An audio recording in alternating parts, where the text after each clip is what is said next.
Kim and Dan here. Favorite rides of the year. So favorite ride of the year. Let's go into that. Yeah. What was your favorite ride of the year for off-road? It's probably the Schaefer Farm ride we did. We did the filming there as well. I think that it was just a good ride.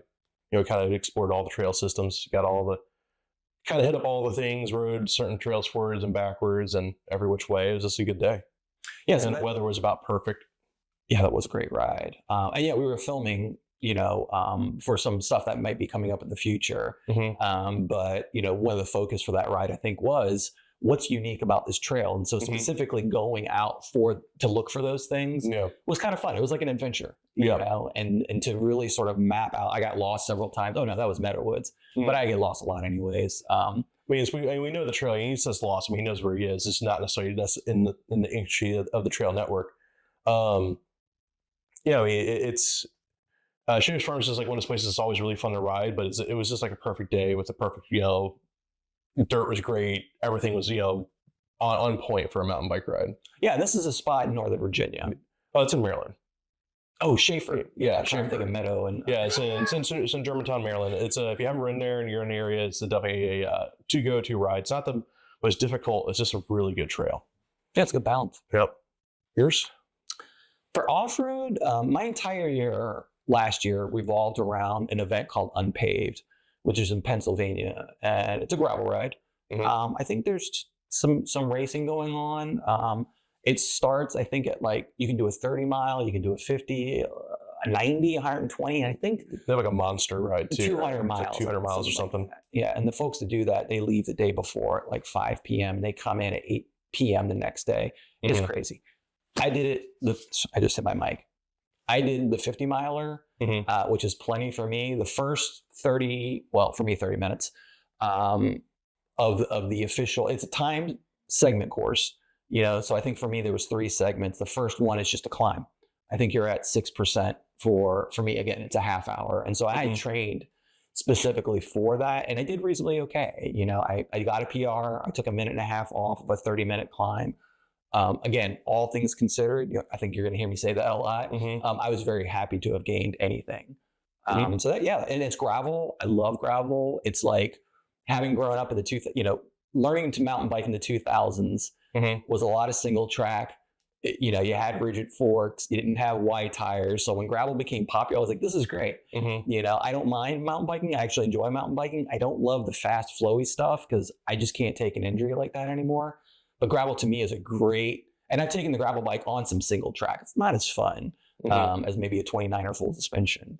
Mhm. But yeah, the gravel ride is something I've discovered I really fell in love with, and it sort of came to a point with the Unpaved Okay. situation. I would highly recommend actually wearing the hat that I got there. The guy who runs it, this guy Dave, he's amazing. It's an amazingly organized event. Pennsylvania's got a lot of cool stuff going on Mhm. for gravel. It's blowing up. Much stuff for mountain biking as well. Oh, Take interesting. you a little further west. Yep. Yeah. How about your favorite road ride of the year? So my favorite road ride is my favorite road rides, and there's a specific ride. There's a course that I will do. Not a course. It's a connecting 2 rides on a Saturday that I really like doing. And so there's a local bike shop, Conti's. This is an East Coast bike shop. They all have shop rides. The one in Alexandria has a Saturday group ride. It starts about 8:30 or 9. And what I can do is I can start with that ride. And about the time it ends around 10:30, there's another bike ride that starts at another great shop called Handy Bikes. So then there's a shop ride that leads from that. And so I can connect the 2 of them, Mhm. and you end up at a pub or a brewery Mhm. at the end of the Handy Bikes ride, which is right down the street from the shop. And again, back to the, how many beers am I going to have and how long do I have to wait, be responsible, Mhm. But those 2 rides connected together for me are great because it's a lot of social, stuff. Being on Zwift, maybe I'll message someone, Mhm. hey, good ride or whatever, but it's not Yeah. being a group of people having a conversation. Oh, for sure. So what about you? It's actually probably from your house to Bethesda and back. It's just a good ride. You end up going into Bethesda Bagel. Was that what's called? Yeah. That was Yeah. my old school when I was doing 10,000 Yeah. miles. If I Mhm. needed, what did we end up doing now? 60 something? 60 kilometers. Okay. It's like 40 miles round trip. 40 miles. Okay. Yeah. So it's a good chunk. Mm-hmm.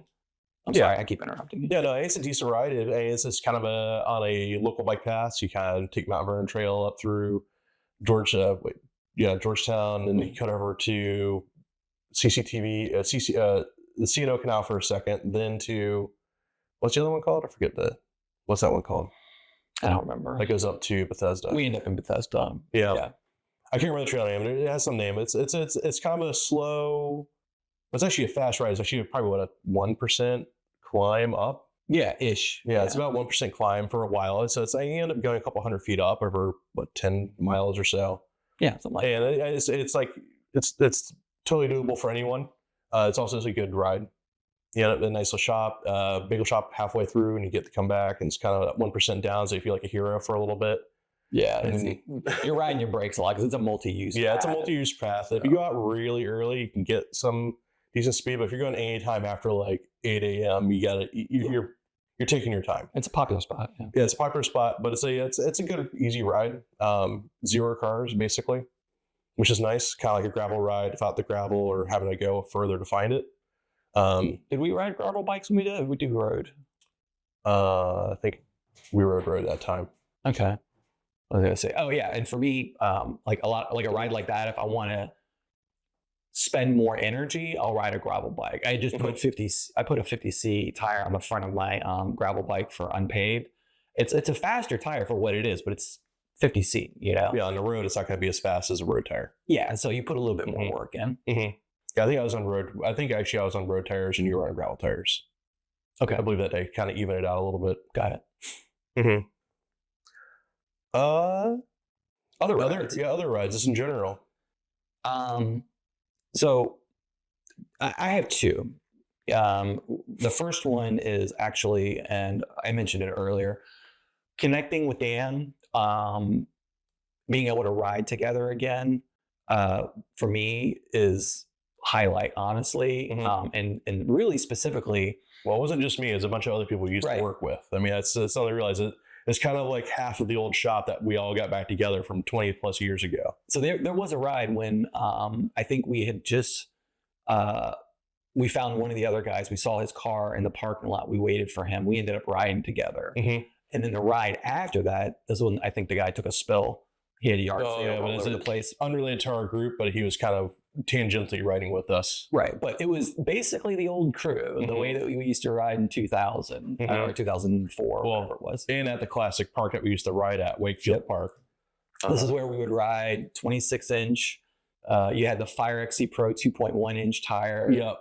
Elastomer forks. Yeah. Or early generation, just beyond elastomers as well. But yeah, definitely nothing special, nothing fancy. Well, Dan always had the nicer bikes, and I was always buying the cheap ones and then spending more to make it as good as it would have been if I had just bought it. That's a classic me thing. I mean, either way, the point is the bikes are far less capable than they are today. Even a hardtail today was far more capable than those bikes in the past, and a lot of it is just down to tires and brakes, and not worrying about dropper posts, and not worrying about it to braking. Right. It's very robust. Yeah. I used to break stuff all the time. Yeah. I do have a second favorite other ride. And it's something that's related to my goals for this year. So last year, time trialing has been something that I've always been interested in. I'm not built for time trialing. I'm not built for sprinting. I'm not built for much. My dad was a marathon runner. And so I work on FTP, or functional torsional power. So, long distances, I'm generally average, I would say.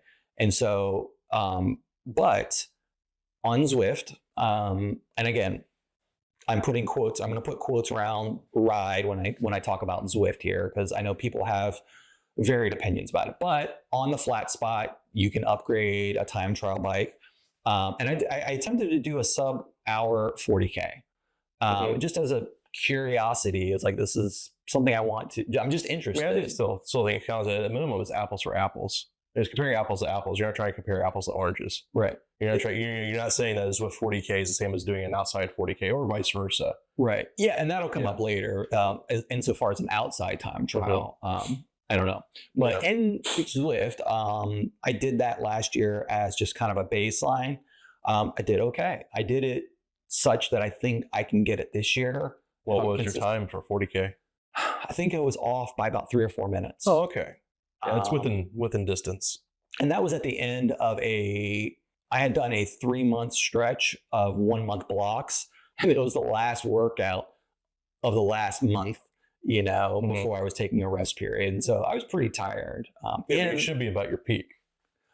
If I had taken a week off, I think I would have done better. And now you can do upgrades in the Zwift. I'm not trying to be commercial for Zwift, but Zwift has unlocked a lot of opportunity for me to just maintain consistency. So I'm going to do it this year. I'm going to try it this year. I'm going to periodize for it, as opposed to having one A event, which was unpaved last year. I'm going to try to do two. I'm going to do my sub hour. I'm going to attempt the sub hour 40K, and then I'm going to do unpaved. Those are going to be my two. Yeah. So unfortunately, unpaved lines up with the event I want to do next year, which is the Moco Epic, which we'll talk about later on. For me and other rides, it's just riding in general. It's just more riding than I've done in the past. Yes, my miles are down from last year. My activities are up though. So I've been out on the bike more consistently, and I've been on a lot more mountain miles than I was last year as well. Last year, I was doing a lot of commuting at the very beginning of the year.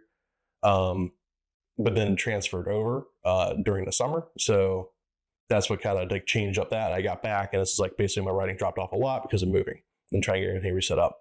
So yeah, just being on the bike more consistently, being in an area that's more conducive to riding has been really good. My last location overseas was not that conducive. And you're right next to a pretty nice single track situation. Yeah, I'm like less than 3 miles away. So oftentimes I'll drive here and we'll mountain bike through. Let's ride to there to ride the trails there.